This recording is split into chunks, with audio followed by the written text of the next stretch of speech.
আল্লাহ নবীর মাথার মধ্যে একটা আঘাত করলো, রক্ত বের হইতেছে। নবীজি মাথায় হাত দিয়া রক্ত মাখা মাথা লইয়া নবী আবার বাড়িতে ফিরে আসলেন। বাইরে বন্ধুরা একজন মহিলা দেখছে এই দৃশ্যটা, একটা মহিলা দেখছে। মায়ার নবী কারো কাছে কোনো অভিযোগ দেন না। এইদিকে কি হলো, আল্লাহর নবীর আপন চাচা আমির হামজা, তিনি তো নবীর সমবয়সী, আল্লাহর নবীর বয়সের সমান, কিন্তু আমির হামজা তিনি তখন ধর্মকর্ম কিছুই করেন না, কিছু বুঝেনও না, শিকারী, শুধু শিকারের পাগল, শিকারে যান। ওই দিন আমির হামজা শিকারে গেছেন। এইদিকে ভাতিজা মুহাম্মদের সাথে মহব্বত আছে, ভালোবাসা আছে, সমসাময়িক বাল্যকালের বন্ধু আমির হামজা, কোনো খবর নাই। এইদিকে আমার নবীর বিরুদ্ধে তো ষড়যন্ত্র, নবীর শরীরে পর্যন্ত দুশমন আঘাত করার সাহস পায়, এই খবর আমির হামজার নাই। তিনি জঙ্গলে শুধু শিকারে মগ্ন। ওই দিন আমির হামজা শিকারে বের হয়েছেন, শিকার করতে যাবেন, হরিণকে তিনি তীর মারবেন। অমনিতেই আল্লাহ পাক হরিণীর জবান আল্লাহ খুলে দিলেন। হরিণীটা ডাক দিয়ে কই, এরে আমির হামজা, একটা মাত্র তীর, একটা মাত্র তীর তোমার কাছে আছে, আর কোনো তীর নাই, সব তীর তুমি শেষ করে দিয়েছো, কিন্তু তুমি কোনো শিকার পাও নাই, আছে শুধু তোমার কাছে একটা তীর। এই তীরটা আমার জন্য নয়, এই তীর তুমি আবু জাহেলের জন্য রেখে দাও। কারণ খবর লইয়া দেখো, তোমার ইয়াতিম ভাতিজা মুহাম্মদের গায়ে আবু জাহেল আঘাত করে রক্ত জড়ায় দিছে রে। এ হামজা, তাড়াতাড়ি করে তুমি মক্কায় যাও, যায়া ভাতিজা রক্তের বদলা নেও। আমির হামজা হরিণীর কাছ থেকে খবর পায়া তিনি মক্কায় আসলেন। আইসে দৌড় দিয়া নবীর ঘরে ঢুকলেন। ঘরে ঢুকার আগেই তিনি আওয়াজ পাইলেন, কান্নার আওয়াজ। আম্মা জান খাদিজাতুল কুবরা রাদিয়াল্লাহু তাআলা আনহা তিনি কান্দেন। আম্মা দান কাঁদতেছেন আর বলতেছেন, আজ আমার স্বামী এতিম, আমার স্বামীর কেউ নাই, বিদায় আজকে আবু জাহেল আমার স্বামীরে মারলো, আমার স্বামীর বুঝি কেউ নাই, আমার স্বামীর পক্ষে একটু সাহায্য করার মতো বুঝি মক্কায় কেউ নাই কইয়া আম্মাদান খাদিজাতুল কুবরা কাঁদতেছেন। ওই মুহূর্তে আমির হামজা ঢুকে বলেন, খাদিজা থামো, মুহাম্মদ নিঃস্ব অসহায় হয়ে যায় নাই, মুহাম্মদের চাচা হামজা এখনো দুনিয়ায় জীবিত। কি হয়েছে বলো বাবা, কি হয়েছে বল, মুহাম্মদ বল কি হয়েছে। কয় বাপ, চাচাকে বড় আশা নিয়ে দাওয়াত দিয়েছিলাম, বিনিময়ে আমার মাথায় আঘাত। আমির হামজা আর দেরি করলেন না, সাথে সাথে হুঁশ ফিরে আসলো। এই খবর তো আমাকে কেউ মানুষে দেয় নাই, আমাকে খবর দিয়েছে কে ভাতিজা জাননি? আমাকে খবর দিয়েছে জঙ্গলের একটা হরিণ, জঙ্গলের ওই হরিণ আমাকে পাঠাইছে। সাথে সাথে আমির হামজা তলোয়ার হাতে নিয়ে আবু জাহেলের আবু জাহেলের সেই বন্ধু বান্ধব নিয়ে আড্ডা দিতেছে। ওই আড্ডাখানায় যাইয়েই আমির হামজা হাজির। ডাক দিয়ে উঠলেন, এরে আবু জাহেল শোন, এসে গেছি আমি হামজা। মনে করেছো আমার ভাতিজা এতিম, বুঝি তার কেউ নাই? আরে মুহাম্মদের চাচা হামজা এখনো মরে যায় নাই। আমার ভাতিজার অপরাধ কি? তোর কোনো ডাকাতি করেছি, তোর কোনো ক্ষতি করেছে? কয় না, কোনো ক্ষতি করে নাই, কোনো মানুষের ক্ষতি আমার ভাতিজা করে না, করে নাই। তাহলে অপরাধ কি? তুই আমার ভাতিজার গায়ে কেন মারলি? এই কথা বলা মাত্রই, বইলেই দেরি নাই, আমির হামজা তলোয়ারের বাট দিয়া আবু জাহেলের মাথায় মারলেন। সাথে সাথে মাথা থেকে রক্ত ফিনকি দিয়া বের হতে লাগলো। আবু জাহেল কয়, হামজা একটু থামো থামো। কের থামাতামি? আগে বসে দিছেন ওর মাথায়, ফিনকি দিয়ে রক্ত বের হয়। সাঙ্গপাঙ্গগুলি তারা দাঁড়ায় হামজার গায়ে হাত তোলার জন্য। আবু জাহেল রক্তাক্ত অবস্থায় মাথায় হাত দিয়েও কয়, থাম, তোরা কেউ হামজার গায়ে হাত উঠাইবি না, কারণ তোরা কেউ না চিনলেও আমি হামজারে খুব ভালো করে চিনি। বিপদ আর বাড়াইও না, আগুন যদ্দুর আছে অদ্দুরই রাখো, আর বাড়াইও না, আর চেতায়ও না। ভাইরা বন্ধুরা, এরপরে আমির হামজা বলেন, তাহলে আরেকটা কথা শুন, আমার ভাতিজা ইসলাম ধর্মের দাওয়াত দেওয়ার কারণে, ইসলাম ধর্মের দাওয়াত দেই, এটাই যদি তার অপরাধ হয়, তাহলে আজকে ভরা মজলিসে তোরা শুনে নে রে, আমি মুহাম্মদের চাচা হামজা কথা দিলাম, এখন থেকে আমি আমার ভাতিজার ধর্ম ইসলাম ধর্ম গ্রহণ করে নিলাম। সুবহানাল্লাহ। कौनैन मुख्तार खुदा तुमको बनाया, कौनैन मुख्तार खुदा तुमको बनाया, उम्मत का निगाहबान खुदा तुमको बनाया, उम्मत का निगाहबान खुदा तुमको बनाया, मौला मेरा आशिक मौला मेरा महबूब मेरा। ভাইরা বন্ধুরা, জন্য ভালো করে একটু মনোযোগ দিয়ে কথাটা শুনুন, খেয়াল করে শুনুন। আমির হামজা তিনি কালেমা পড়ে মুসলমান হয়েছেন, আল্লাহর নবী রহমতের নবী। এই খবর পেয়ে নবীজির বুকের সাহস বেড়ে গেল। নবী বলতেছেন, চাচা যান, আমার মাথার আঘাতের কথা ভুলে গেছি, আমার মনে কোনো কষ্ট নাই, আমার চাচাকে আমি আমার সাথে পেয়ে গেছি। এই দুই বালক মার কাছ থেকে বিদায় নিয়ে মসজিদে নববীর সামনে হাজির হয়ে গেল। আল্লাহর নবী ঘোষণা দিলেন, কারা কারা যুদ্ধে যেতে চাও লাইনে দাঁড়াও, একজন একজন করে আমি পরীক্ষা করব, একজন একজন করে যাচাই বাছাই করে আমি অনুমতি দেব। সাহাবীরা লাইনে দাঁড়িয়ে গেলেন, আল্লাহর নবী একজন একজন করে তিনি যাচাই বাছাই করবেন। জিহাদে যাবার লাইন মসজিদে নববীর সামনে দাঁড়ালো।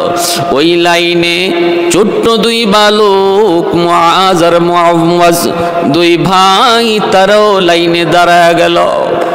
পাও কি দিয়া রাখলো, বড়দের লাইনে দুই বালক নিজেদেরকে একটু বড় বুঝানোর জন্য পায়ে উকি দিয়া রাখলো। আল্লাহর নবী একজন একজন করে যাচাই বাছাই করে করে যখন দুই বালকের সামনে এসে হাজির, নবী জিজ্ঞেস করতেছেন, বাবা এটা তোমরা করলা কি, এখানে কেন দাঁড়াইছো? এটা তো খেলার মাঠে যাওয়ার কোনো লাইন নয় বাবা, এটা জিহাদের ময়দানে যাওয়ার লাইন। এ বাবা এখানে কেন দাঁড়াইলা?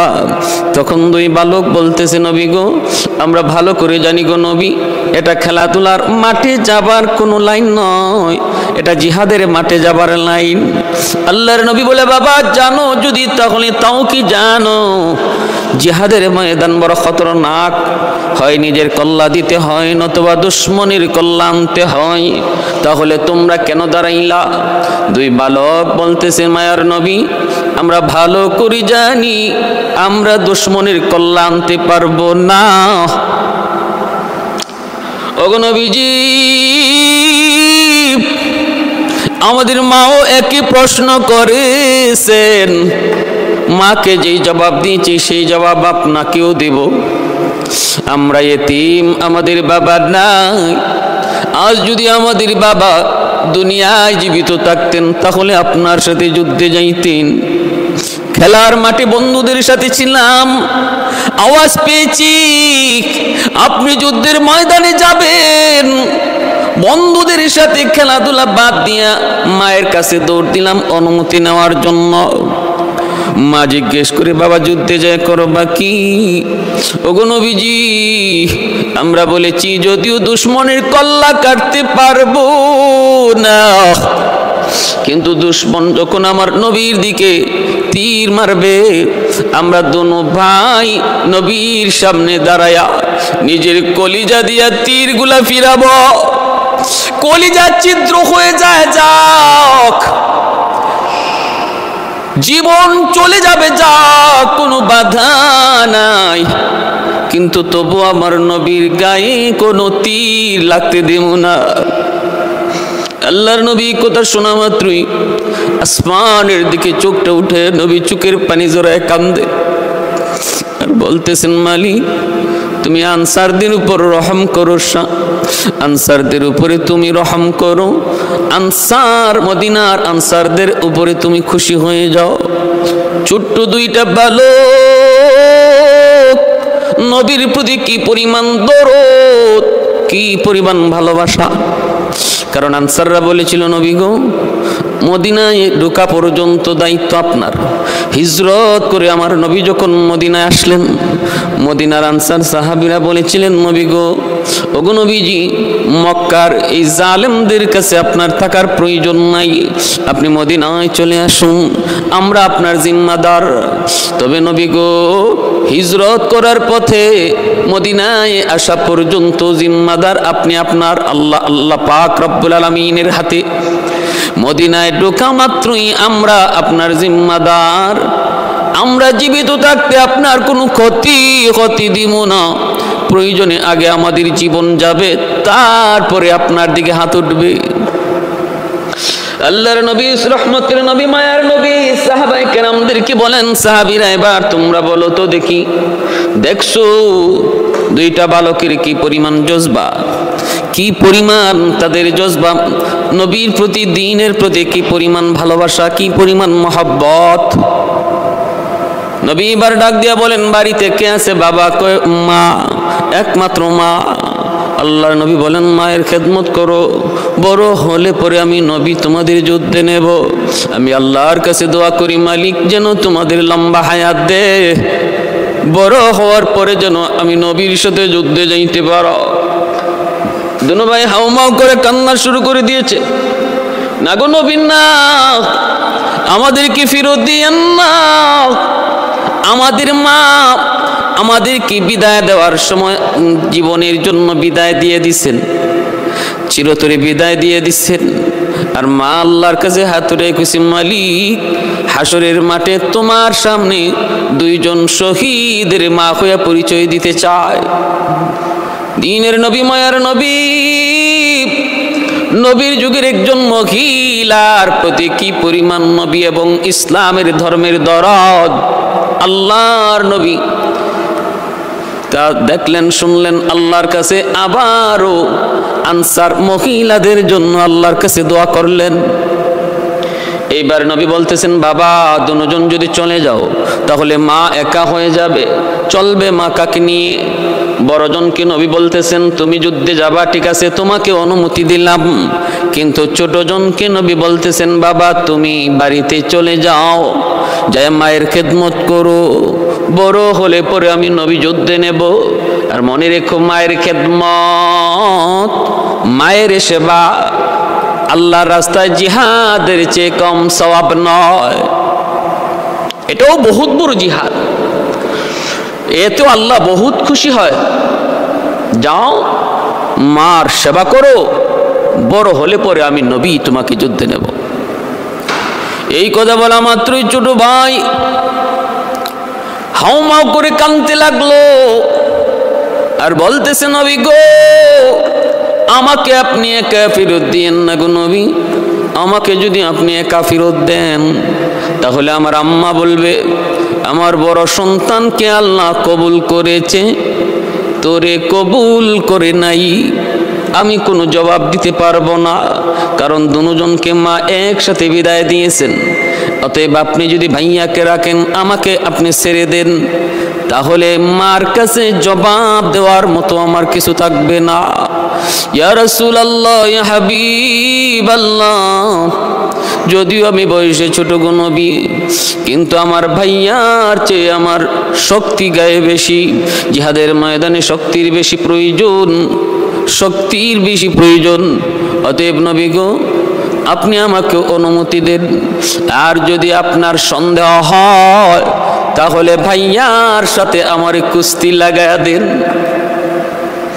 আমি যদি কুস্তিতে হেরে যাই আমাকে নিয়েন না, আর যদি আমি কুস্তিতে জিতে যাই তাহলে আমাকেও অনুমতি দিয়েন। নবী গো, যদি সন্দেহ হয় কুস্তি লাগায়া দেন। আল্লাহর নবী সাহাবায়ে কেরামদের দিকে নবী তাকায় বলে, সাহাবীরা রে, একটু দেখো না কি কয় বালকটা, কি কয় একটু দেখো। সাহাবীরা বলতেছে নবী গো কুস্তি লাগায় দেন, আমরা একটু দেখি কার শক্তি বেশি। আল্লাহর নবী বললেন তাহলে ঠিক আছে তোমরা কুস্তি লাগো। দুনো ভাই কুস্তি লাগার জন্য প্রস্তুত, শক্তি পরীক্ষার জন্য তারা প্রতিযোগিতায় নামলো। কোথায় যাবার জন্য? কই দুনিয়ার কোনো রঙ্গমঞ্চে নয়, দুনিয়ার কোনো রঙ্গমঞ্চে যাবার জন্য প্রতিযোগিতা নয়, প্রতিযোগিতা চলছে কার আগে কে নিজের গলার কল্লা দিতে পারবে, কার আগে কে জিহাদের ময়দানে নিজের কল্লা দিতে পারে, দুশ্মনের সামনে নিজের জীবন দিতে পারে, এই প্রতিযোগিতা চলছে। মায়ার নবী রহমতের নবী বলেন ঠিক আছে কুস্তি লাগো। অনুমতি দিয়া যখন নবীজি দুজনকে জায়গা করে দিলেন, সাহাবায়ে কেরাম একটু দূরে দাঁড়িয়ে তারা দেখতেছেন। ওই অবস্থায় ছোট ভাই বড় ভাইয়ের কানে কানে কি যেন বলল। কি বলছে?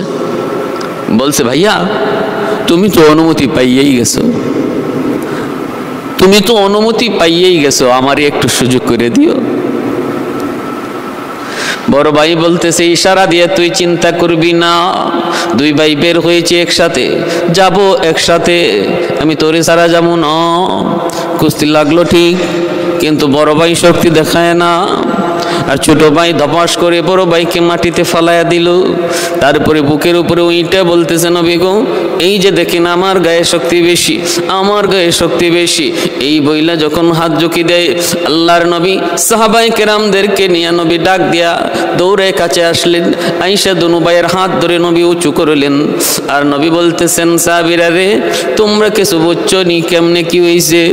সাহাবীরা বলতেছে ইয়া রাসূলুল্লাহ আমরা সব বুঝে গেছি গো নবী, কুস্তি লাগার আগেই কুস্তির ফলাফল বের হয়ে গেছে, কে জিতবে কে হারবে কুস্তি লাগার আগেই সেই ফলাফল বের হয়ে গেছে। সাহাবীরা বলতেছে ইয়া রাসূলুল্লাহ না না দুজনকে অনুমতি দেওয়া লাগবে গো নবী, দুজনকে অনুমতি দিয়ে দেন। আল্লাহর নবী এবার দুজনকে অনুমতি দিয়ে দিলেন।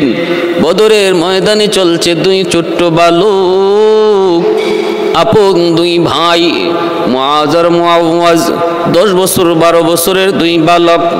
এবার শুনুন কাহিনী, এই দুই বালক বদরের ময়দানে কি কাণ্ড ঘটায়।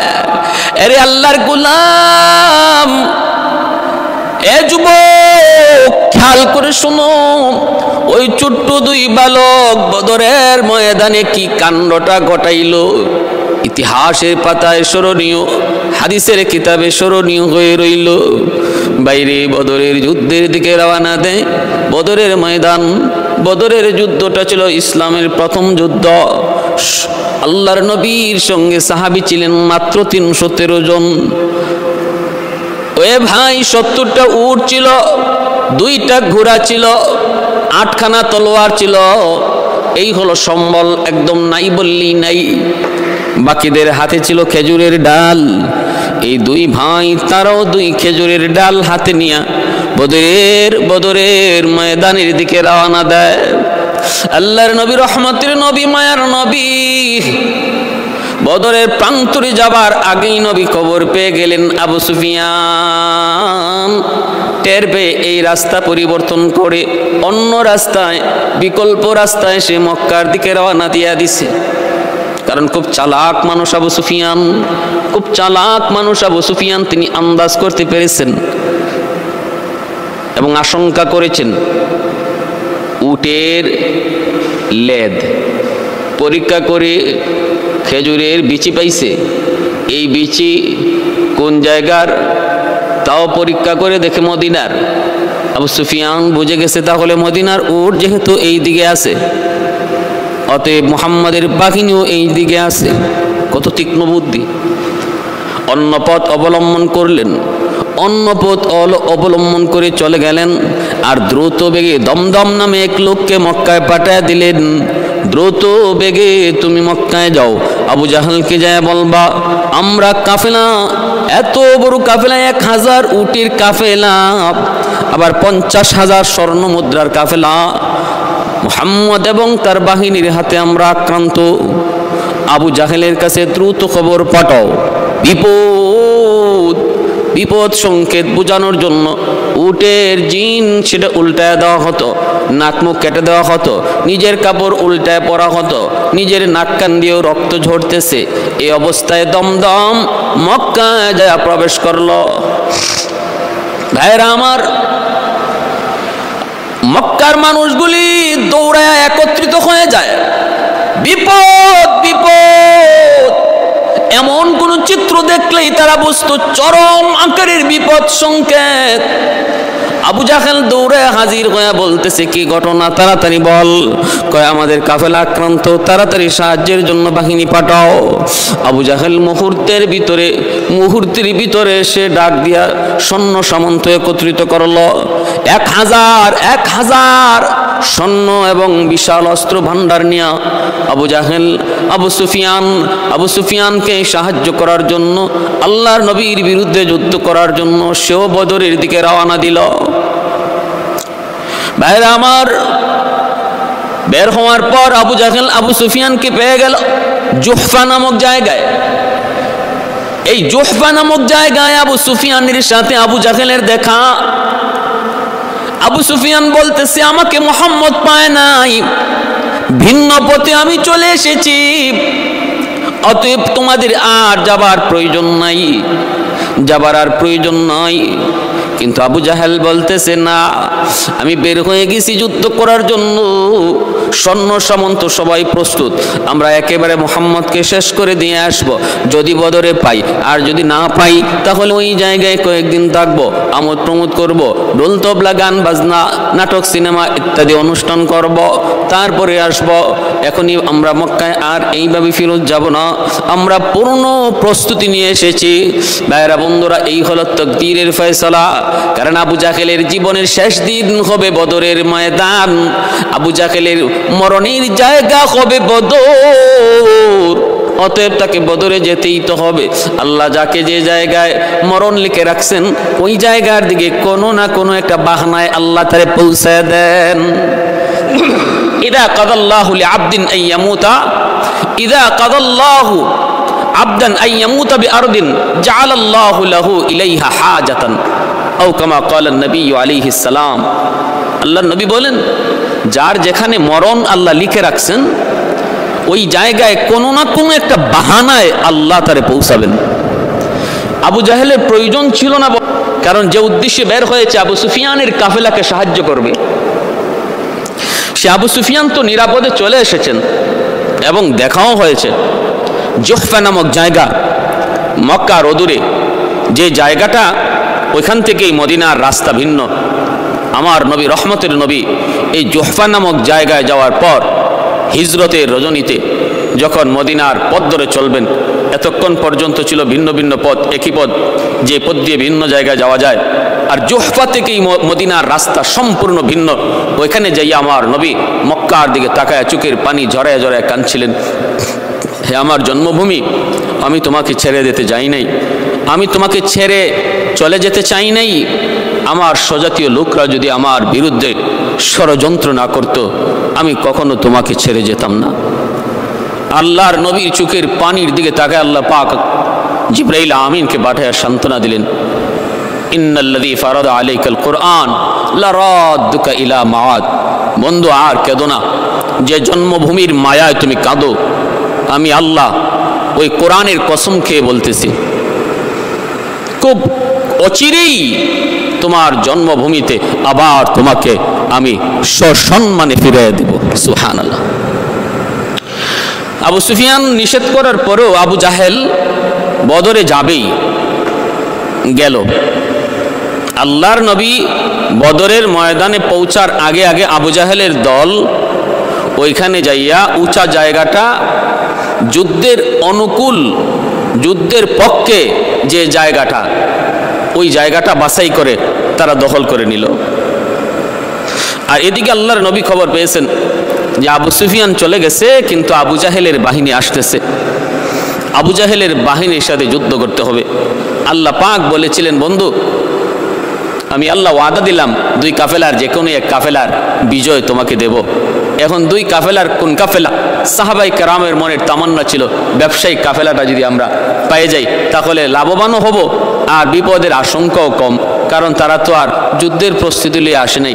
কিন্তু আবু জাহেলের বাহিনী তো ছিল যুদ্ধের পরিপূর্ণ প্রস্তুতিমূলক একটা কাফেলা। কিন্তু আল্লাহ পাকের ফয়সালা এই কঠিন কাফেলার মোকাবেলায় সাহাবাই کرام হয়ে গেলেন। আল্লাহ নবীর সাথে সাথে পরামর্শ নিতে চাইলেন যে এখন আমরা কি করব? আমরা তো যুদ্ধের জন্য বের হই নাই, প্রস্তুতিও নাই, কিন্তু যুদ্ধ আমাদের সামনে বেঁধে গেছে। এখন কি করব? আমরা যুদ্ধ করব নাকি মদিনায় চলে যাব? এই যখন নবীজি পরামর্শ নিতে চাইলেন, তখন আনসার মুহাজির সাহাবাই کرامের মধ্যে আবু বকর সিদ্দিক, হযরত ওমর, উসমান, তারা বলতেছেন, ইয়া রাসূলুল্লাহ, ওগো নবী, আমরা মদিনায় ফিরত যাব না, আমরা যুদ্ধ করব। কিন্তু 313 জনের মধ্যে মুহাজির সাহাবী ছিলেন কম, মাত্র 75 জন। বাকি সমস্ত সাহাবায়ে কেরাম ছিলেন আনসার, মদিনার আনসার সাহাবী। তাদের সংখ্যা ছিল এই বদরের কাফেলা, বদরি কাফেলার মধ্যে বেশি। আল্লাহর নবীর মনের তামান্না ছিল যে আনসারদের পক্ষ থেকে কোনো জবাব আসুক।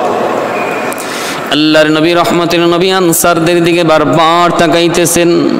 তখনই আনসাররা বলতেছে, নবী গো, মনে হয় আপনি আমাদের মতামত জানতে চান।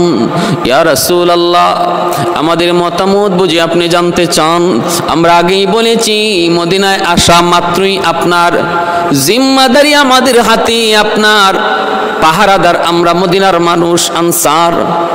জীবন যাবে আমাদের আগে, তারপরে আপনার দিকে দুশমন কোনো টোকা দিবে।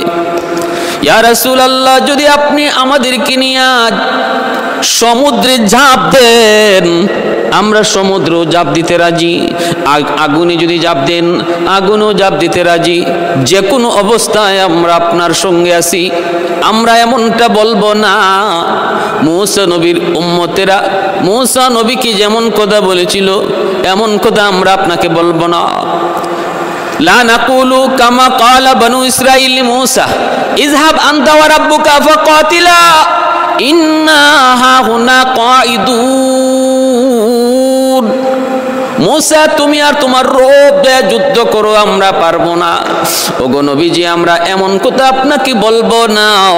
আমরা আপনার সাথে আছি, যেখানে যেতে চান আমরা আপনার সাথে। আগুনে নিয়ে ঝাঁপ দিবেন তাও রাজি, সমুদ্রে ঝাঁপ দিবেন তাও রাজি, আমাদের তরফ থেকে কোনো বাধা নাই। মায়ার নবী, দয়ার নবীর চেহারা হাসি মুখ ফুটে উঠল। আল্লাহর নবী যুদ্ধের জন্য প্রস্তুতি নিচ্ছেন। ভাইয়েরা, 17ই রমজান সকালবেলা যুদ্ধ শুরু হবে। রাতের বেলা মায়ার নবী কান্দেন, আসমানের দিকে হাত উঠে বলে, মালিক, আগামীকালকের যুদ্ধের যারা ফয়সালা হবে, এই জমিনে তোমার গোলামি চলবে কি চলবে না গো আল্লাহ? এই জমিনে তোমার গোলামি চলবে কি চলবে না, ফয়সালা হবে। অল্প কয়েকজন আমার সাহাবী নিয়ে বদরে এসেছি। আল্লাহ, তুমি তো পারো, সব পারো। আল্লাহ, তোমার কাছে সাহায্য চাই। এশার নামাজের পর নবী তাবুতে কান্দেন, কেউ নবী তাবুতে ঢুকতে পারে না। আবু বকর সিদ্দিক রাত 12টা বাজে তাবুতে ঢুকলেন। ঢুকে দেখেন আমার মায়ার নবীর চোখ থেকে দর দর করে অশ্রু ঝরে। হাত দুইটা উপরে উঠানো আর বলতেছে, মালিক, মালিক, সাহায্য চাই, সাহায্য চাই। ইয়া হাইয়্যু ইয়া কাইয়্যুম, ইয়া হাইয়্যু ইয়া কাইয়্যুম বিরহমাতিকা নাস্তাগীস, ইয়া হাইয়্যু ইয়া কাইয়্যুম বিরহমাতিকা নাস্তাগীস। এইভাবে নবী কাঁদতেছেন। 2টা বাজে আবু বকর সিদ্দিক নবীর তাবুতে ঢুকলেন, তখনও নবীজি কাঁদেন, হাত দুইটা উপরে। এইবার তাহাজ্জুদের সময় 3টা বাজে আবু বকর সিদ্দিক যে তাবুতে ঢুকলেন, তখন দেখেন আমার নবীর হাত দুইটা উপরে, চোখের পানি ঝরে। আল্লাহ পাক জিব্রাইলকে পাঠাইয়া দিছে, তাড়াতাড়ি যা, তাড়াতাড়ি যা, আমার বন্ধু এত লম্বা দোয়া করে কান্দে। এ জিব্রাইল, তাড়াতাড়ি যাও, যায় বন্ধুকে বলো, সুসংবাদ দাও। জিব্রাইল আমিন এসে বলতেছে, নবী গো, ওগো নবীজি, হাত মোবারক নামান, কান্না বন্ধ করুন। আপনার কান্না দেখলে আরো সইতে পারে না, আপনার কান্না দেখলে আমি জিব্রাইল সইতে পারি না। আপনার চোখে পানি দেখলে মিকাইল সইতে পারে না। ওগো নবীজি কান্না থামান, আগামীকাল বদরের যুদ্ধে আমি জিব্রাইল নিজে হাজির থাকব, ফেরেশতাদের কমান্ডার হব আমি জিব্রাইল। 1000, 3000, 5000 ফেরেশতা নিয়ে আমি জিব্রাইল বদরে থাকব। কোনো টেনশন নাই, কোনো ভয় নাই। নবী গো, আগামীকালকের যুদ্ধে আল্লাহ জানায় দিছেন আপনার এবং আপনার সাহাবীদের বিজয় হবে। तकबीर में कलमा में नमाजों में जज़ा में, तकबीर में कलमा में नमाजों में जज़ा में, है नाम इलाही से मिला नाम मोहम्मद, है नाम इलाही से मिला नाम मोहम्मद। ऐ फरमाते ही आदम को मुझे खुल्द तरी में, लकहा हुआ तो बाब मिला नाम मोहम्मद, लकहा हुआ तो बाब मिला नाम मोहम्मद। महबूब ने कहा सल्ली अला नाम मोहम्मद, आका की जिया दिल की जिला नाम मोहम्मद, आका की जिया दिल की जिला नाम मोहम्मद। বদরের যুদ্ধে জিব্রাইল আমিন 5000 ফেরেশতা নিয়ে হাজির, জিব্রাইল নিজে কমান্ডার। এইদিকে ভাইরা ঘটনা ঘটলো কি শুনেন। আবু জাহেল আগে ভাগেই যায় ভালো জায়গা দখল করে নিল, উঁচু জায়গা দখল করে নিল। আবার তাদের পায়ের নিচে মাটি, জায়গা পেয়েছে উঁচু, উঁচা থেকে নিচুতে মারতে সুবিধা। অতএব সুবিধাজনক জায়গায় আবু জাহেল এবং তার সাঙ্গপাঙ্গরা, আল্লাহর নবী যেখানে জায়গা নিয়েছেন ওই জায়গাটা ছিল সমতল নিচু জায়গা। নবী আর সাহাবীদের পায়ের নিচে ছিল বালু, হাঁটা চলা করাও বড় কষ্টকর, অতএব যুদ্ধ করাও কষ্ট হবে। ওই অবস্থায় সকালবেলা মায়ার নবী রহমতের নবী যুদ্ধে যাবেন। এর আগে আল্লাহর গায়বী মদদ শুরু হয়ে গেল, মুষলধারে বৃষ্টি। এমন বৃষ্টি আল্লাহ পাক নাজিল করলেন, ওই মুষলধারে বৃষ্টির কারণে যুদ্ধের পরিবেশ মুসলমানের পক্ষে চলে আসলো, দুশমনের বিপক্ষে চলে গেল। বলে কেমনে? বৃষ্টির কারণে উঁচা জায়গার মাটি হয়ে গেল পিছলা, এত পিছলা হয়ে গেল, এত পিচ্ছিল, পা রাখা কষ্টকর। মারবে তো পরে, আগে পা তো সামলাইতে হবে। এখন তো আবু জাহেল তার সাঙ্গ পাঙ্গরা দেখে হায় হায়, হলকে বৃষ্টির কারণে তাদের উঁচু জায়গার মাটি পিচ্ছিল হয়ে গেছে, পা সামলাইতে পারে না। আর এই দিকে আল্লাহর নবী সাহাবী এবং সাহাবীদের পায়ের নিচে ছিল বালু, বৃষ্টির পানিতে বালু হয়ে গেল আরামদায়ক, আরামদায়ক চলতে বড় সুবিধা। এক বৃষ্টির দ্বারা যুদ্ধের পরিবেশ আল্লাহ পাক মুসলমানদের পক্ষে নিয়ে নিলেন, পক্ষে দিয়ে দিলেন। ওই ছোট্ট দুই বালু বদরের ময়দানে যাওয়ার আগেই তারা একজন আরেকজন রে কই, ভাইয়া আমরা তো ছোট্ট, বড় কোনো কাম করতে পারবো না, আমরা ছোট্ট মানুষ, এত বড় টার্গেট লইও কোনো লাভ নাই। একটা টার্গেট লও, একটা টার্গেট লও, একজনকে টার্গেট লও, একজনকে টার্গেট বানাও। বড় ভাই কয়, বল কারে তুই টার্গেট নিবি?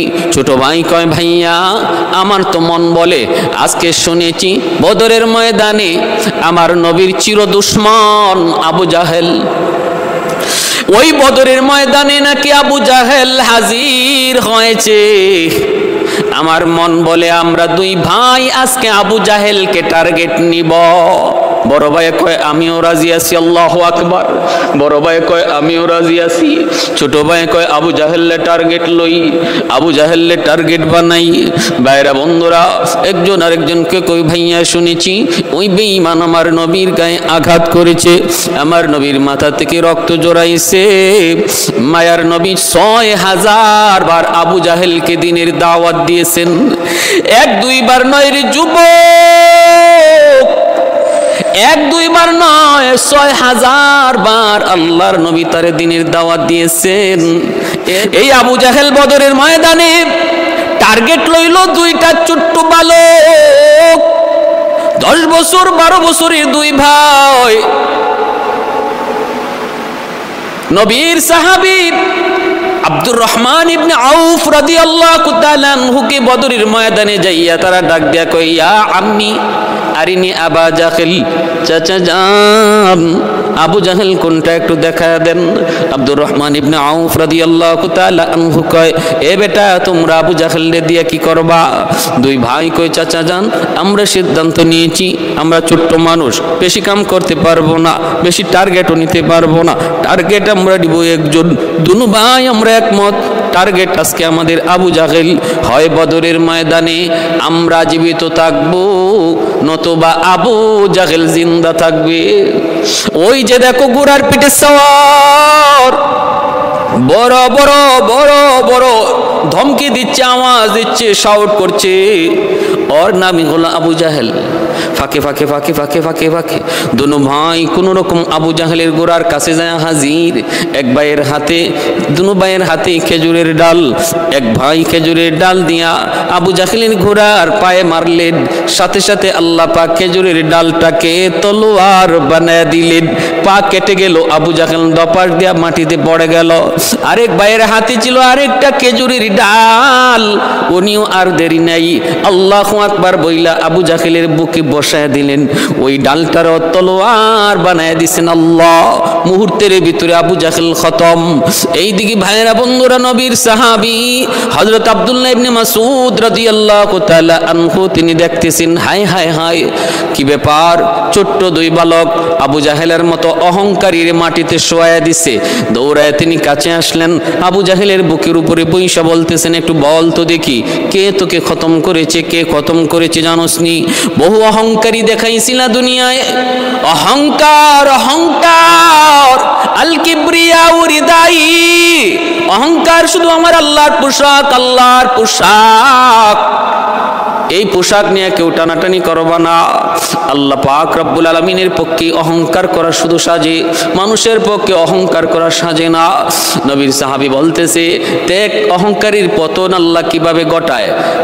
আমার মতো কোনো বীর বাহাদুর তোরে খতম করে নাই রে, তোরে খতম করেছে ওই ছোট্ট দুইটা বালক। ওই যে দেখ দাঁড়ায় আছে ছোট্ট দুইটা বালক। ভাইরা বন্ধুরা, এবার আবু জাহেল কয়, তুই আমাকে এখন কি করবি? আব্দুল্লাহ ইবনে মাসউদ বলেন, আমি তোর কল্লা কাটবো, কল্লা কেটে এই কল্লা নবীর দরবারে নিয়ে যাব। আবু জাহেল মাটি থেকে পইরা জান যায়, ওই অবস্থায় কয়, আমার কল্লাটা যখন কাটবি গুড়িতে লাগায়া কাটবি, একদম চামড়াতে লাগায়া, দেহের সাথে লাগায়া কাটবি, যেন আমার কল্লা দেখতে বড় দেখা যায়, মাথাটা দেখতে যেন বড় দেখা যায়। যে ওই দেখে আমার মাথা দেখে যেন চিনে ফেলে এটা নেতার মাথা। একটু বড় করে কাটবি। নাউজুবিল্লাহ মিন যালিক। মৌতের সময়ও অহংকার যায় না, মৌতের সময়ও অহংকার যায় না। আব্দুল্লাহ ইবনে মাসউদ গুড়িতে লাগায়া কল্লাটা কাটলেন, যেভাবে চাইছিল এইভাবেই কল্লাটা কাটলেন। এরপরে কানের এই পাশ দিয়ে তিনি তলোয়ার ঢুকাইলেন, ওই পাশ দিয়ে তলোয়ার বের করলেন। তলোয়ারের আগায়, তলোয়ারের মাথার মধ্যে আবু জাহেলের কল্লা লইয়া আল্লাহর নবীর দরবারে আইসা বলতেছেন, নবী গো নেন গো নবী, আবু জাহেলের মাথা নেন। আল্লাহর নবী দেখে বলতেছেন, হাযা রাসু আদুই ওয়া আদুইল্লাহ, এটা মানুষের কোনো মাথা নয়, এটা আল্লাহ এবং তার রাসূলের দুশমনের মাথা। ওই অবস্থায় হযরত জিবরাইল আমিন নবীর সামনে দাঁড়ায় দাঁড়ায় তিনি হাসতেছেন। আবু জাহেলের কল্লার দিকে তাকায়া তাকায়া জিবরাইল আমিন বসে বসে হাসতেছেন। নবী তখন জিজ্ঞেস করেন, ভাই জিবরাইল হাসো কেন?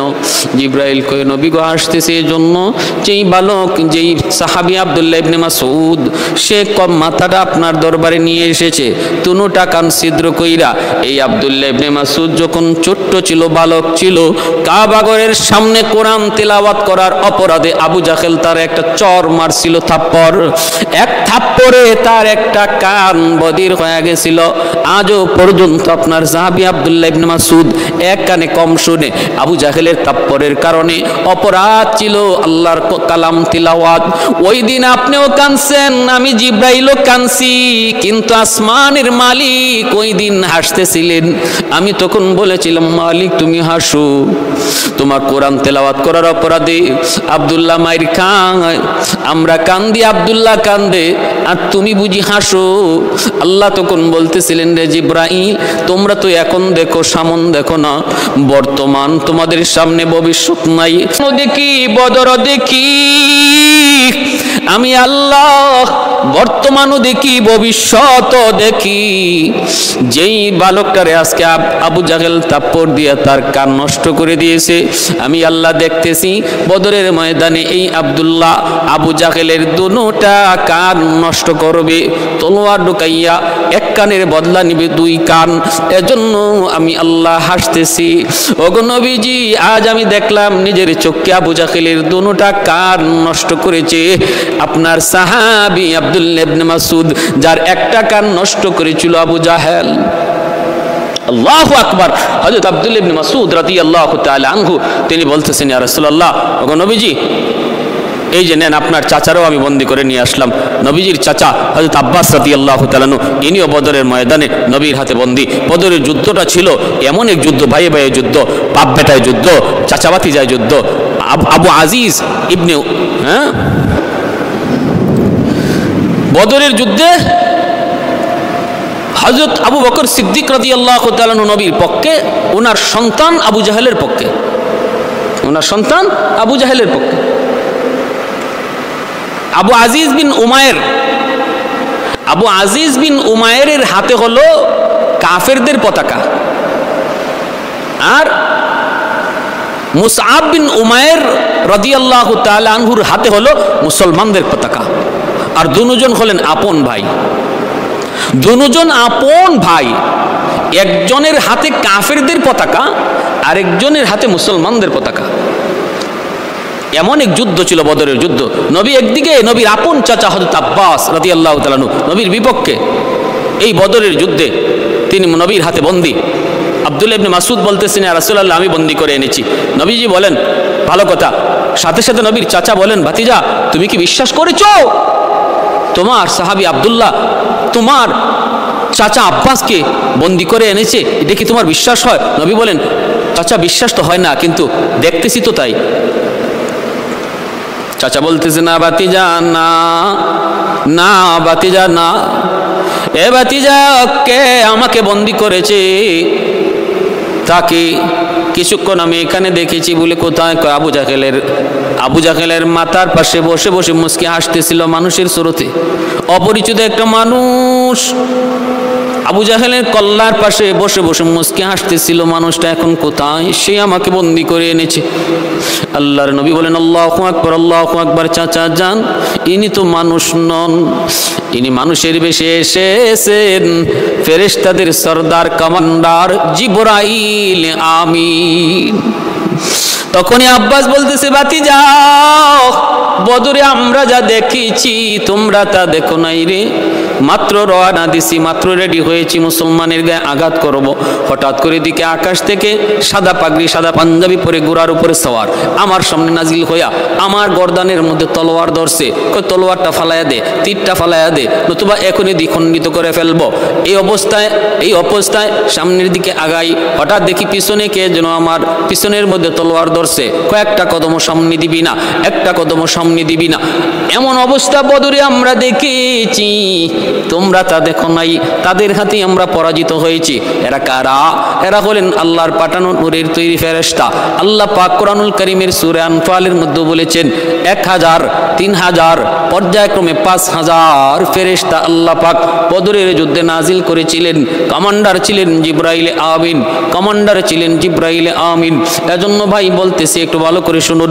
আবু জাহেলের মতো এত বড় নিকৃষ্ট পাষণ্ড জালেমের অপমৃত্যু হয়েছে, খতম করেছে, ধ্বংস হয়েছে নাবালক দুইটা ছোট্ট বালকের দ্বারা, যাদের নাম হলো মুআজ আর মুআওয়াজ।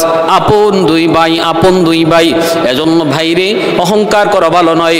আল্লাহর মোকাবেলা কইরা কেউ কোনোদিন পারে নাই, পারবেও না, কোনোদিন পারে নাই, পারবেও না। আল্লাহর মোকাবেলা করার অর্থ হলো নিজের মাথা দিয়া দেয়াল ভাঙ্গা। মাথা দিয়া যদি কেউ দেয়াল ভাঙতে চায়, দেয়ালের কোনো ক্ষতি হয় না, কিন্তু নিজের মাথার অস্তিত্ব থাকে না। আমার নবী, মায়ার নবীর জন্মের 1000 বৎসর আগের একটি বাস্তব ঘটনা বলতেছি, শুনেন। ইয়ামেনের একজন বাদশা ছিল যার নাম তুব্বাই আউয়াল হিময়ারি। খ্রিস্টান ধর্মের একজন মানুষ, পাদ্রীদেরকে বড় মহব্বত করত। 400 জন পাদ্রী খ্রিস্টান ধর্মের পণ্ডিত সর্বদা তার রাজদরবারে থাকত এবং তাদের পরামর্শ নিয়ে সে চলত। আগেকার যুগে এমন বহু বাদশা ছিল রে ভাই, তারা রাজদরবারে উলামায়ে কেরামদেরকে রাখত, তাদের পরামর্শ নিত, পরামর্শ মতো চলত। কারণ উলামায়ে কেরামের যেখানের মধ্যে আল্লাহ দুনিয়া আখিরাতের জ্ঞান দান করেছেন, দুনিয়া আখিরাতের জ্ঞান দান করেন। এজন্য ভাই ওই তুব্বাই আউয়াল হিময়ারি সেও এইভাবে 400 জন আলেমকে সর্বদা তার রাজদরবারে রাখত। একদিন বাদশা বলতেছে, আমার মন চায় আমি একটু কাবাগুর দেখব, আমি একটু মক্কা যাব। এই বইলা সৈন্য সামন্ত লইয়া 400 জন পণ্ডিত, 400 জন খ্রিস্টান ধর্মের পণ্ডিত সাথে লইয়া বাদশা রওয়ানা দিল। তারা হলেন তাওরাত কিতাবের পণ্ডিত। তাওরাত কিতাবের মধ্যে তাদের ছিল পাণ্ডিত্য। ভাইরা বন্ধুরা, তখনকার সময় তাওরাত ইঞ্জিল ছিল নির্ভেজাল আসমানি কিতাব। তাওরাত ও আসমানি কিতাব, ইঞ্জিল আসমানি কিতাব, পরিবর্তিত ছিল না। আল্লাহ যেভাবে নাজিল করছেন এভাবেই ছিল। বর্তমানে বাইবেল বলেন আর যাই বলেন, এর কোনোটাই আল্লাহ যে আকার, যে ভঙ্গিতে, যে অবস্থায় যে ভাবে নাজিল করেছিলেন এই অবস্থায় নেই। সারা পৃথিবীতে বাইবেল যে কি পরিমাণ আছে, লন্ডনের বাইবেল আমেরিকার বাইবেলের সাথে মিলে না, আমেরিকার বাইবেল জাপানের বাইবেলের সাথে মিলে না। যার যেভাবে মন চায় এইভাবেই পরিবর্তন করে রাখছে। যদি অরিজিনাল আল্লাহ প্রেরিত বাইবেল আর ইঞ্জিল কেউ পড়ে থাকে, তাহলে সেই বাইবেল আর ইঞ্জিলে আমার নবীর আগমনের সুসংবাদের কথা পাবে। কারণ আল্লাহ প্রত্যেকটা নবীকে আমার নবীর আগমনের ব্যাপারে সুসংবাদ দিয়েছেন। প্রত্যেকটা আসমানি কিতাবে নবীর আলোচনা রেখেছেন। বাদশা বলতেছে, আমি মক্কা যাব। সৈন্য সামন্ত নিয়ে মক্কার উদ্দেশ্যে রওনা দিল। মক্কার উদ্দেশ্যে রওনা দিল। ভাইরা বন্ধুরা, এইবার বাদশা দেখতেছি মক্কায় ঢুকবে, এত বড় বিশাল বহর, এত বড় একজন প্রভাবশালী বাদশা, কিন্তু মক্কার কোনো মানুষ তার সুস্বাগতম জানানোর জন্য বের হয় না, সুস্বাগতম জানানোর জন্য বের হয় না।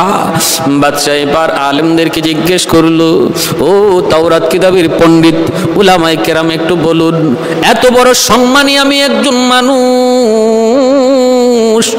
মক্কার মানুষদেরকে জানাই আসলাম, কিন্তু একজন মানুষও আমার সম্মানে বের হলো না, মক্কা থেকে বের হলো না। ঘটনা কি? এতটা আমার সাথে তারা এমন আচরণ কেন করলো? এটা আমার সঙ্গে বেইজ্জতি, এটা আমার প্র্যাকটিসের মধ্যে আঘাত করেছে, এটা আমার সম্মানে, আত্মসম্মানে আঘাত করেছে। কেন তারা এমন করলো? তখন উলামায়ে কেরাম বলতেছে, বাদশা জাপনা, মক্কার মানুষের কাছে একটা ঘর আছে, যেই ঘরের নাম হলো খানায়ে কাবা। ওই ঘরের মালিক হলেন আমার আল্লাহ। এই ঘরের চেয়ে দামি আর কিছু তাদের কাছে নাই। পৃথিবীতে আল্লাহর ঘরের চেয়ে দামি আর কিছু নাই। অতএব যেই সবচেয়ে দামি জিনিস তাদের কাছে আছে, এই ঘর, এই বাইতুল্লাহকে রেখে তারা কারো সম্মানে মক্কা থেকে বের হয় না। আল্লাহর ঘরের সামনে আর কাউকে বেশি সম্মান দেয় না। এজন্যই তারা আপনার সম্মানে বের হয় নাই। মূলত ওরা ভালো মানুষ, ওরা খারাপ মানুষ নয়। এইভাবে যখন বলতেছে, বাদশার কোনোভাবেই বুঝ হয় না। বাদশার রক্ত মাথায় উঠে গেছে। তুব্বাই আউয়াল হিময়ারি রক্ত মাথায় উঠে গেল। না না, আমি মানতে পারলাম না বিষয়টা, আমি মেনে নিতে পারলাম না। যেই ঘর আমার সম্মানে বাধা হয়ে দাঁড়ালো, ওই ঘরটা আমি দেখব, এই ঘরটা প্রয়োজনে আমি রাখবো না, এই ঘর আমি প্রয়োজনে রাখবো না। যেই ঘর আমার সম্মানে বাধা হয়ে দাঁড়ালো, খানায়ে কাবার সামনে চলে আসলো। উলামায়ে কেরাম বারবার নিষেধ করে, বাদশা খবরদার আগুন নিয়ে খেলা করো না, সব জায়গায় খেলা করা যায় না, সব জায়গায় হাত দেওয়া যায় না। একটু বুঝে শুনে হাত দিতে হয়। হাত দেওয়ার আগে ভাবতে হয় হাত ফেরত আনা যাবে কি যাবে না। বুদ্ধিমান এটা বুঝা হাত দেয়। আল্লাহর ঘরে যদি তুমি হাত দাও, আমরা তাওরাত কিতাব পড়া যদ্দূর বুঝলাম তোমার হাত ফেরত আসবে না রে, হাত ফেরত আসবে না। কারণ এই ঘর দুনিয়ার কোনো মানুষের ঘর নয়, এই ঘরের মালিক হলেন স্বয়ং আল্লাহ। এই ঘর আল্লাহ নিজে বানাইছেন। এই ঘর হলো পৃথিবীর মধ্যভূমি। এই ঘরের উপরেই হলো বাইতুল মামুর, যেই ঘরের চতুর্দিকে ফেরেশতারা সর্বদা তওয়াফ করে। আর জমিনে আল্লাহর ঘর, এই খানা কাবার চতুর্দিকে মানুষ তওয়াফ করে। এই ঘর এটা আগুন নিয়ে খেলা করো না বাচ্চা, সব নিয়ে তামসা করা যায়, কিন্তু আল্লাহর ঘর নিয়ে কোনো তামসা করা যায় না। বাদশা বলতেছে না না, আমি মেনে নিতে পারতেছি না, আমি মানতে পারি না বইলা সে তার শক্তি সামর্থ্য দেখাইয়া আল্লাহর ঘর বাইতুল্লাহর দিকে হাত দিয়ে দিল। যেই মাত্র অসম্মানের সাথে আল্লাহর ঘর বাইতুল্লাহ মাত্র হাত দিল, সাথে সাথে আল্লাহ পাকের গজব নাজিল, আল্লাহ পাকের গজব নাজিল। চোখ দিয়া, মুখ দিয়া, নাক দিয়া, কানের ছিদ্র দিয়া, বডির যতগুলা ছিদ্র সমস্ত ছিদ্র দিয়া ফিনকি দিয়া রক্ত বেরোতে লাগলো। রক্ত চোখ দিয়া রক্ত বের হয়, মুখ দিয়া রক্ত বের হয়, নাক দিয়া রক্ত বের হয়, কান দিয়া রক্ত বের হয়। ব্যথায় আর যন্ত্রণায় ছটফট করে করে চিল্লাইতে লাগলো আর বলতেছে, ও উলামায়ে কেরাম রে, আমি বুঝি নাই, আমি তো বুঝি নাই, আমি তো গড় চিনি নাই, আমি তো সাধারণ গড় মনে করেছি, আমাকে তোমরা বাঁচাও, আমাকে বাঁচাও। উলামায়ে কেরাম বলতেছে, আমরা তো কতবার বললাম তুমি এমনটা করো না, আমাদের কথা তুমি মানলা না, এখন উপায় কি হবে কই আপনারা বলুন। তখন উলামায়ে কেরাম বলতেছে, আল্লাহর ঘরখানা আবার ধরো, দইরা বলো আল্লাহ ভুল করেছি, আমাকে মাফ করে দাও। কারণ তিনি হলেন গফফার, তিনি হলেন গাফির, তিনি হলেন গফুর। বড় বড় অপরাধীকেও আল্লাহ পাক ক্ষমা করে দেয়, তার গাফফার নামের খাতিরে আল্লাহ মাফ করে দেয়। আল্লাহ পাক রব্বুল আলামিনের দরবারে যখন আবার হাত বাড়াইয়া যখন মাপ চাইল, আল্লাহ পাক রব্বুল আলামিন তিনি তো দয়ার সাগর, তার নাম তো রহমান, তিনি তো রহিম, তিনি আর রহমুর রহিমিন। তওবাকারী তওবা করা মাত্রই আল্লাহ পাকের কুদরতি দিল নরম হয়ে যায়। আত-তাইবু মিনাজ যামবি কামান লা যামবা লাহ, ইন্নাল্লাহা ইউহিব্বুত তাওয়াবিন ওয়া ইউহিব্বুল মুতাতাহহিরিন। আল্লাহ পাক রব্বুল আলামিন তওবাকারীদেরকে আল্লাহ পাক মহব্বত করেন, ভালোবাসেন। ঠিক তেমনি ভাবে আল্লাহ যারা গুনাহ করে না তাদেরকে আল্লাহ ভালোবাসেন। তওবাকারীর ভালোবাসার কথা আল্লাহ আগে আনছেন। এজন্য তুব্বা আউয়াল হিময়ারি যখনই সে তওবা করলো, আল্লাহ পাক রব্বুল আলামিন তার তওবা কবুল করে নিলেন। এ ভাই, সাথে সাথে রক্ত পড়া বন্ধ হয়ে গেল, ও ভাইরা একটু খেয়াল করে মনোযোগ দিয়ে শুনো রে। আল্লাহর ঘরের প্রতি তার তাজিম, তার সম্মান বেড়ে গেল।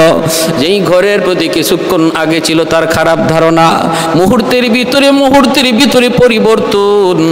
এইবার বলতেছে, উলামায়ে কেরাম আমি আল্লাহর ঘরের একটু খেদমত করতে চাই গো, এই ঘরের একটু খেদমত করতে চাই। বলে কেমনে? কয় আমি আল্লাহর ঘরের গিলাফ লাগাইয়া দিতে চাই। বাদশা তুব্বা আউয়াল হিময়ারি আমার নবীর জন্মের 1000 বছর আগে আল্লাহর ঘরখানায় কাবার গিলাফ সর্বপ্রথম লাগালো। এর আগে আল্লাহর ঘরের গিলাফ ছিল না। ওই তুব্বা আউয়াল হিময়ারি নবীর জন্মের নবীর জন্মের 1000 বছর আগে সে আল্লাহর ঘরখানায় কাবার গিলাফ লাগায়া দিল।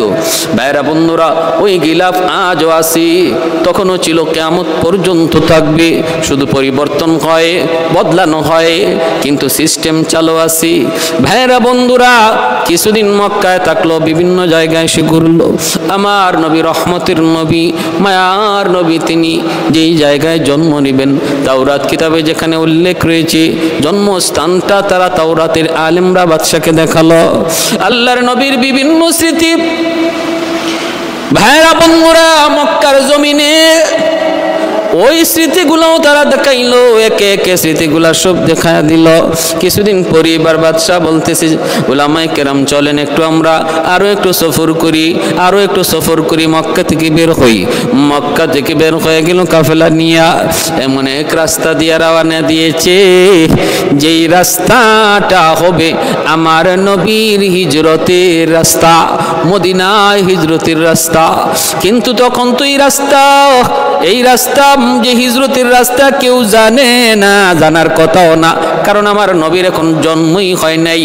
কিন্তু মায়েরা, ওই হিজরতের রাস্তার বিবরণটাও আল্লাহ পাক তাওরাত কিতাবের মধ্যে উল্লেখ করেছেন। নবী মদিনা হিজরত করবেন, মদিনা শহরের বিবরণ আল্লাহ তাওরাত কিতাবে উল্লেখ করেছেন। যেই মাত্র তারা এই রাস্তাটা দিয়ে রওনা দেয়, 400 জন আলেম, তাওরাত কিতাবের আলেম, একজন আরেকজনের চেহারার দিকে তাকায় বলতেছে, কি ব্যাপার, রাস্তার কন্ডিশনটা একটু দেখো। হায় হায়, আমরা তো তাওরাত কিতাবের মধ্যে একটা রাস্তার বিবরণ পড়েছি, যেই রাস্তাটা হবে আখিরি জমানার নবী, আখিরি নবী মুহাম্মাদুর রাসূলুল্লাহ সাল্লাল্লাহু আলাইহি ওয়াসাল্লামের হিজরতের রাস্তা। তোমরা কি পড়ো নাই? কয় পড়েছি। ওই রাস্তার বিবরণটা কেমন একটু দেখো, আর তাওরাত কিতাবের বিবরণ একটু মিলাও। একে একে মিলায় তারা দেখে 100 মিলে গেল। বাদশা জিজ্ঞেস করে, উলামায়ে কেরাম কিসের আলোচনা হয় আমাকে একটু বলো। তারা বলতেছে, বাদশা জাহাপনা, আমরা তাওরাত কিতাবের মধ্যে একটা রাস্তার বিবরণ পেয়েছি, ওই বিবরণের সাথে এই রাস্তার 100 মিল। কোন রাস্তা? কই যেই রাস্তা হবে আখিরি নবীর হিজরতের রাস্তা, মদিনায় হিজরতের রাস্তা। অতএব যেই রাস্তা দিয়ে আমরা চললাম, এটাই হলো নবীর মদিনায় হিজরতের রাস্তা, কোনো সন্দেহ নাই। তাহলে এই রাস্তা দিয়ে চললে আমরা মদিনায় যেতে পারবো, যেই দেশে আমার নবী, যেই দেশে আখিরি নবী হিজরত করবেন এখন, এবং মদিনায় তিনি শুয়ে থাকবেন অনন্তকাল, কিয়ামত অবধি তিনি মদিনায় শুয়ে থাকবেন। জন্ম নেবেন মক্কায়, কিন্তু শুয়ে থাকবেন মদিনায়। ওই মদিনা শহরে আমরা একটু যেতে চাই। সামনের দিকে আগালেন, শহরের তো কোনো অবস্থান নাই, শহরের কোনো আকার নাই, আকৃতি নাই, ঘর নাই, বাড়ি নাই। কিন্তু একটা জায়গায় গেলেন, আবহাওয়ার দিকে তাকাইলেন, কন্ডিশনের দিকে তাকাইলেন। তাকায় তারা একজন আরেকজনকে বলেন, দেখো জায়গাটা একটু দেখো, দেখো কত সুন্দর খেজুরের বাগান, দেখো পাহাড় দিয়ে চতুর্দিকে ঘেরা, জায়গাটা একটু পর্যবেক্ষণ করো, আবহাওয়াটা একটু দেখো। সবগুলা দেখা তারা সিদ্ধান্ত নিল, তাওরাত কিতাবের মধ্যে মদিনা শহরের যেই বিবরণ আল্লাহ পাক উল্লেখ করেছেন, মদিনা শহরের আবহাওয়ার যেই বিবরণ আল্লাহ দিয়েছেন, এর 100 মিল এই জায়গার মধ্যে পাওয়া যাইতেছে। সাথে সাথে তারা বাদশাকে ডাক দিয়ে কয়, বাদশা জাহাপনা, মদিনা শহরের খবর পেয়ে গেছি, মদিনা শহরের সন্ধান আমরা পেয়ে গেছি। অতএব আমরা সিদ্ধান্ত নিয়েছি, আমরা আর ইয়ামেন ফিরে যাব না গো, এই জায়গায় আমরা থেকে যাব, এখানে আমাদের কবর হবে এবং আখিরি নবীও এই জায়গায় শুয়ে থাকবে। আমাদের কবর হবে মদিনায়, আর কবরের পাশ দিয়া রহমতের নবী তিনি পায়ে হেঁটে যাবে, এতে আমরা ধন্য হব, আমরা ইয়ামেন আর ফিরে যাব না। বাদশা বলতেছে, তাহলে আমি কি করব? কয় আপনি ফিরে যান। বাদশা বলে, আমারও তো মন চায় গো, আমারও তো মন চায় আখিরি নবী, রহমতের নবী যেই দেশে হিজরত করে আসবেন এবং চিরদিনের জন্যই এই দেশে থেকে যাবেন, এই দেশেই তিনি শুয়ে থাকবেন, যেই জমিনে আখিরি নবী রহমতের নবী শুয়ে থাকবেন, আমারও তো মন চায় এই এই জমিনে আমিও শুয়ে থাকি, কিন্তু এত বড় রাজত্বের জিম্মাদারি কি করি? ওলামায়ে কেরাম বলেন, আপনি জিম্মাদারি ফালায়া থাকতে পারেন না, আপনি চলে যান। বাদশাহ তিনি চলে যাবেন আর বলতেছেন, আমি আপনাদের জন্য 400টা ঘর বানায় দিয়া যাই। 400 আলেমের জন্য 400 ঘর বানায় দিল। একটা ঘর বাদশাহ বানায় দিলেন ব্যতিক্রম, আলাদা করে একটা মনের বাসনা দিয়ে একটা ঘর বাদশাহ বানাইলেন। এত সুন্দর করে বানাইলেন, উলামায়ে কেরাম জিজ্ঞেস করে এই ঘর কার জন্য বানাইতেছেন? বাদশাহ তখন বলতেছে, আমার নবী আখিরি নবী, রহমতের নবী যখন মক্কা থেকে মদিনায় হিজরত করবেন, মক্কার আপনজনেরা তার ঘর বাড়ি দখল করে নিবে, মদিনায় তিনি আসবেন, মদিনার আনসারগণ তারে কুলে তুলে নিবে, কিন্তু মদিনায় তার নিজস্ব কোনো ঘর থাকবে না, বাড়ি থাকবে না। আনসারগণ সবাই যার যার বাড়িতে নিতে চাবেন। আমার মন চায় আমি নবীর জন্মের 1000 বছর আগে মদিনায় নবীর জন্য একটা ঘর বানায়া যাব, যেই ঘরের মালিক হবেন আখিরি নবী, রহমতের নবী, নবী মুহাম্মদুর রাসূলুল্লাহ সাল্লাল্লাহু আলাইহি ওয়াসাল্লাম। तो खुल्कत में मिली किसको ये आली नसवी है, खुल्कत में मिली किसको ये आली नसवी है, तो फख्र रसूल हाशिमियो मुतलबी है, तो फख्र रसूल हाशिमियो मुतलबी है। ऐ नूर खुदा दूर हो मैं तेरे हरम से, खाली हो मेरा हाथ भी दीनारो दिरम से, खाली हो मेरा हाथ भी दीनारो दिरम से। अल्लाह ने बनाया तुम्हें, अल्लाह ने बनाया तुम्हें सुल्तान मदीना, मेरी तमन्ना है मुझे जाने मदीना, मेरी तमन्ना है मुझे जाने मदीना। ভাইরা, একটা ঘর বাদশাহ তুব্বাই আউয়াল হিমিয়ারি মনির মাধুরী দিয়া বানাইলো, আর বানায়া ঘরে তালা দিয়া চাবিটা আমির সাহেবের হাতে দিয়া আরেকটা চিঠিও আমির সাহেবরে বুঝাইয়া দিল। বলল, যেদিন আপনি চলে যাবেন, আপনার ইন্তেকালের আগে আপনার সন্তানের হাতে চিঠি আর চাবি দিয়ে যাবেন, সে আবার তার সন্তানের হাতে দিয়ে যাবে। এই চিঠি আর চাবি আপনাদের কাছে আমানত, আপনাদের কাছে আমানত। ভাইরা বন্ধুরা, এই চিঠি আর চাবি আমানত বুঝিয়ে দিলাম আপনাদের হাতে। এই বইলা বাদশাহ চলে গেল। দিন যায়, রাত যায়, মাস যায়, বছর যায়, আমার নবী, রহমতের নবী, মক্কার জন্মভূমিতে নবী আগমন করলেন। মায়ার নবী 40 বছর বয়সে নবী এইবার নবুয়তি পেলেন। কওমের লোককে তিনি দাওয়াত দিলেন, কওমের লোককে তিনি দাওয়াত দিলেন, ইয়া আইয়ুহান নাস কুলু লা ইলাহা ইল্লাল্লাহ তুফলিহুন। ও মানুষ সকল, তোমরা এক আল্লাহকে বিশ্বাস করো, সফল হয়ে যাও। মানে না, কওমের লোকগুলি মানে না, তো মানে না, নির্যাতন আর নির্যাতন। এক পর্যায়ে নবীকে জন্মভূমিতে থাকতেই দিল না আবু জাহেলের দল। আমার নবী, মায়ার নবী, জন্মভূমিতে থাকতে কার না অধিকার আছে? যে যার ধর্ম পালন করবে, কিন্তু জন্মভূমিতে থাকার অধিকার সবার, দেশ সবার, ধর্ম যার যার। বাংলার জমিন হিন্দু বসবাস করে, মুসলমান বসবাস করে, খ্রিস্টান বসবাস করে, সকল ধর্মের মানুষ এই দেশে বসবাস করবে, ধর্ম যার যার হবে, কিন্তু দেশ তো সবার হবে। দেশের ব্যাপারে কেউ ষড়যন্ত্র করব না, দেশের ব্যাপারে ষড়যন্ত্র করব না, কারণ দেশ হলো সবার। ভাইরা বন্ধুরা, আমার নবী মদিনায় হিজরত করার পরও এই আইন চালু করেছিলেন।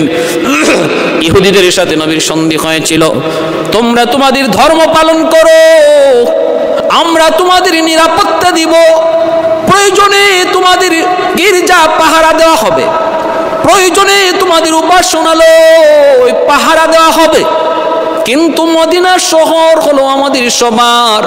মদিনার কোনো ক্ষতি যেন আমাদের দ্বারা কারো না হয়, অথবা মদিনা যদি দুশ্মনের দ্বারা আক্রান্ত হয়, আমরা তখন আমাদের যার যার ধর্ম বলে তখন দেশ রক্ষার আন্দোলনে আমরা একসাথে ঝাঁপিয়ে পড়ব। বাংলাদেশ পাকিস্তানি হায়নাদের কাছ থেকে, পাকিস্তানি হানাদার বাহিনীদের কাছ থেকে মুক্ত করার জন্য দেশের তরে জীবন দিয়েছে মুসলমান, হিন্দু সহ বিভিন্ন ধর্মের মানুষ। কারণ দেশ রক্ষার ক্ষেত্রে ধর্মের কোনো বিভেদ নাই, সবাই এক, ধর্মের কোনো এখানে পাঠ নাই, সবাই এক। ভাইরা বন্ধুরা, এটা ইসলামের আদর্শ, ইসলামের আদর্শ, মদিনার সনদের শিক্ষা, মদিনার সনদের শিক্ষা। আল্লাহর নবীকে মক্কায় থাকতে দেয় নাই শুধু নবী ধর্মের প্রচার করার কারণে। বলুন তো এটা ন্যায় হলো না অন্যায়? আন্তর্জাতিক মানের অন্যায়, খালি অন্যায় না, আন্তর্জাতিক মানের অন্যায়। এটা কোনো দেশে, কোনো আইনে, কোনো জাতিতে এর বৈধতা নাই। আল্লাহর নবী রহমতের নবী নিরুপায় হয়ে নবী মদিনা হিজরত করলেন। ভাইরা বন্ধুরা, কুবা এলাকা, মদিনার মানুষগুলি নারী পুরুষ সবাই আল্লাহর নবীকে সুস্বাগতম জানানোর জন্য মদিনার বাইরে চলে আসলো। আল্লাহর নবীকে সুস্বাগতম জানায় মদিনায় ঢুকাবে, কিন্তু একজন মানুষ তিনি আসেন না, তিনি শুধু ওই ঘরটা মুছামুছি করেন, পরিষ্কার করেন। তিনার নাম কি? তিনার নাম হলো আবু আইয়ুব আনসারী রাদিয়াল্লাহু তাআলা আনহু। তিনি কে? তিনি তো ওই সাহাবী যিনি হলেন ওই চিঠি আর চাবি, বংশ পরম্পরায় আমানত আস্তে আস্তে আবু আইয়ুব আনসারীর হাতে আইসা বসল। 1000 বছর আগে রেখে যাওয়া চিঠি আর চাবি সর্বশেষে পৌঁছল আবু আইয়ুব আনসারী রাদিয়াল্লাহু তাআলা আনহুর হাতে। তিনি ওই চিঠি আর চাবি হাতে রাখলেন আর ঘরটা শুধু মুছামুছি করেন। মানুষজন কইরে, আবু আইয়ুব তুমি কি মদিনার বাইরে যাবা না নবীকে সুস্বাগতম জানানোর জন্য? আবু আইয়ুব আনসারী বলতেছে, তোমরা যাও গো, আমার মন বলে নবী আমার খুঁজে, আমার তালাশে এখান পর্যন্ত আসবেন, কারণ আমার হাতে নবীর একটা আমানত আছে, আমানত। এই আমানতের খবর অবশ্যই আমার আল্লাহ তার হাবিবকে জানাবে, আর আমানত নেওয়ার জন্য নবী আমার কাছে আইসা পৌঁছবে। সুবহানাল্লাহ। এ ভাই, আল্লাহর নবী কার বাড়িতে উঠবেন? সাহাবীরা একজন একজন করে নবীকে ডাকতে থাকে। নবী বলেন, আমি কারো বাড়িতে যাব না, কোথায় থাকবো, কোথায় যাব আমি কিছুই জানি না, জানেন আমার আল্লাহ আর জানে আমার উটনি। উটনির পিঠে নবী বসে গেলেন, উটনি নবীকে নিয়ে রওনা দিল। কেউ উটনিকে রাস্তা দেখায় না, কোন দিকে যাবে তাও বলে না। একটা হায়ওয়ান কার ইশারায়? কয় আল্লাহর ইশারায় চলতেছে। সামনের বাড়িওয়ালা মনের আশা নিয়ে বসা, হায় রে উটনিটা যদি আমার বাড়িতে একটু বসতো রে, আমার তো কপাল খুলে যাইতো। কিন্তু উটনি তার বাড়িটা পাস করলো, হতাশ হয়ে গেল। পরের বাড়িওয়ালা বড় আশা নিয়ে, বুক বাঁধা আশা নিয়ে বসা, তার বাড়িটাও পার হয়ে গেল। মদিনার অলি গলি দিয়া উটনিটা এমন ভাবে হাঁটতেছে, মনে হয় যেন প্রতিটা রাস্তাঘাট উটনির ভালো করে আগ থেকে চিনা, এমন ভাবে সে হাঁটতেছে অলি গলি। হাঁটতে হাঁটতে পিছনে সাহাবায়ে কেরামের বহর, পিছনে সাহাবায়ে কেরামের বহর, মদিনার আনসার সাহাবীরা পিছনে পিছনে, উটনির পিঠে আমার নবী রহমতের নবী। সামনের দিকে আগুয়ান, সামনের দিকে আগুয়ান উটনি। যাইতে যাইতে যাইতে যাইতে ওই আবু আইয়ুব আনসারী রাদিয়াল্লাহু তাআলা আনহু যার হাতে রেখে যাওয়া তুব্বায়ে আউয়াল হিময়ারির ওই চিঠি আর চাবি আমানত, ওই বাড়িতে যায় উটনিটা বসলো। সুবহানাল্লাহ, আল্লাহু আকবার। ভাইরা বন্ধুরা, একটু মনোযোগ। আল্লাহ নবী উটনির পিঠ থেকে নবী নামলেন, নাইমাই বলতেছেন, আবু আইয়ুব কোথায় আমার চিঠি, কোথায় আমার চাবি? সাহেবে আল বেদায়া ওয়ান নিহায়া, ইসলামের ঐতিহাসিক ইতিহাস গ্রন্থ আল বেদায়া ওয়ান নিহায়ার মধ্যে তিনি উল্লেখ করেছেন। বাইরা বন্ধুরা, নবী জিজ্ঞেস করি, আবু আইয়ুব কই আমার চিঠি আর চাবি আমার হাতে দাও। চিঠি আর চাবিটা তার হাতে দেওয়া হলো। এইবার আল্লাহর নবী চিঠিটা খুললেন, খুইলা দেখেন নবীর জন্মের 1000 বছর আগে ইয়ামেনের বাদশাহ তুব্বাই আউয়াল হিময়ারি বিস্তারিত তার সব সফরের কাহিনী লিখছে। লিখা বলতেছে, নবী গো, এখানে শুয়ে আছেন 400 জন তাওরাতের আলেম, যারা আপনার সাথে চিরনিদ্রায় শুয়ে থাকার নিয়তে আর জন্মভূমি ইয়ামেনে ফেরত যায় নাই। কিন্তু আমি বাদশা হওয়ার কারণে পারি নাই। আমারও মনের বড় তামান্না ছিল মদিনায় যেন আমার কবর হয়, কিন্তু হয় নাই। আমার তো দায়িত্ব কাঁধে, চলে গেলাম। কিন্তু নবী গো, আমি হলাম আপনার উপর 1 নম্বর ঈমানদার। আপনি দাওয়াতের আগে, জন্মের আগে আমি আপনার উপর ঈমান এনেছি। ওগো নবীজি শুনেন, মদিনায় হিজরত করে আপনি আসবেন, মদিনায় কোনো আপনার ঘর থাকবে না, বাড়ি থাকবে না। ওই অবস্থায় আপনি কই উঠবেন, কার বাড়িতে থাকবেন? আমি আপনার জন্য একটা ঘর বানায়া দিয়ে গেলাম, এই ঘর কান আমি আপনার মালিকানায় দিয়ে গেলাম। আল্লাহর নবী গো, আমার রেখে যাওয়া এই ছোট্ট হাদিয়াটুকু যদি আপনি কবুল করেন, আমি ধন্য হব, ধন্য হব। আল্লাহর নবী, রহমতের নবী, ওই চাবিটা হাতে নিয়ে তিনি ঘর খুইলা তিনি সবার আগেই ঘরে ঢুকলেন। আর সাহাবীদেরকে বললেন, সাহাবীরা রে, আমার জন্মের 1000 বছর আগে ইয়ামেনের বাদশা আমার জন্য মদিনায় ঘর বানায়া গেছি। আল্লাহু আকবার। শাফিঈ রোজে জাযাউ যা খতিবে আম্বিয়া, শাফিঈ রোজে জাযাউ যা খতিবে আম্বিয়া, সাহিবে হাউজ লিওয়াজিল খুদা রোজে আতীদ, সাহিবে হাউজ লিওয়াজিল খুদা রোজে আতীদ, সাহিবে আসরার উনামো সে আকবর বরমালা, ইলমে ও আজ আউয়ালিনো আখিরি अंदर मजीद, इल्मे उ अज अव्वलिनो आखिरी अंदर मजीद, रहमतुल्लिल आलमी खंदश खुदावंदे करीम, खल्क खुल्क कौल फ़िअलो हदिय सिमते ও হাবিদ। ভাইরা বন্ধুরা, এজন্য বলতেছিলাম আমার নবীর শান আর মান কি বলবো আপনাদের সামনে। নবীর জন্মের বহু আগ থেকে আমার নবীর সম্মানের আলোচনা আল্লাহ শুরু করে দিয়েছেন। তাওরাতে নবীর শান, ইনজিলে নবীর শান, জাবুরে নবীর শান, যতগুলি সহিফা আল্লাহ দুনিয়া নাজিল করলেন, সমস্ত সহিফাতে আমার নবীর শান আর মান। এমনকি শুধুমাত্র নবীর জন্মের আগে যেমন নবীর সম্মানের আলোচনা, নবীর দুনিয়া থেকে বিদায়ের পর হাসরের ময়দানেও আমার নবীর সম্মান কি হবে সেই আলোচনাও আল্লাহ পাক করেছেন। অতএব ভাইয়েরা বন্ধুরা, আমরা আসুন আগে আমাদের নবীকে আমরা চিনি, আমরা কোন নবীর উম্মত, তাহলে নবীর আদর্শ, নবীর সুরত, নবীর সিরত আমাদের মধ্যে আনা সহজ হবে। নবীরই যদি চিনলাম না, আমার নবীর শান আর মানি যদি না বুঝলাম, তাহলে নবীর মতো হওয়ার আকাঙ্ক্ষাও জন্মিবে না। আসুন প্রত্যেকে আমরা নবীর জীবনী পড়ি এবং নিজের জীবনটাকে নবীর জীবনের মতো সাজানোর চেষ্টা করি। ওয়া আখির দাওয়ানা আনিল হামদুলিল্লাহ।